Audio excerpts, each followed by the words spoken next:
Hi, it's Samantha from San Diego Homeopathy. I recently got an Instant Pot, and for those of you who don't know, it's a pressure cooker with a lot of fancy options, settings and timers and things like that. But I wanted to share with you a recipe on how to make a whole chicken, including stock. And I borrowed this recipe from Raising Generations Nourished, and I'll provide the link at the end.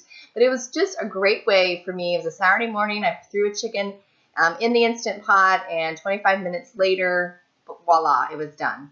Using stock and broth can be really nourishing and help you stay healthy this flu season. So enjoy.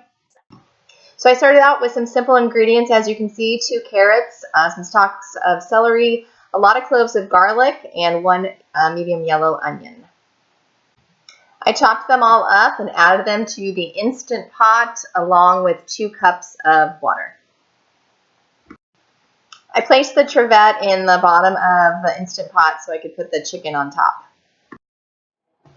I then added the chicken to the pot. It was about a 5-pound chicken, and I put it breast side down. And I was concerned it wouldn't fit, but it fit just fine. I added spices, oregano, thyme, Celtic sea salt, and black pepper.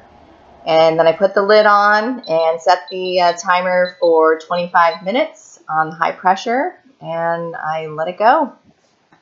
And voila, there is the chicken, and then the stock that also from the water we put in. Enjoy.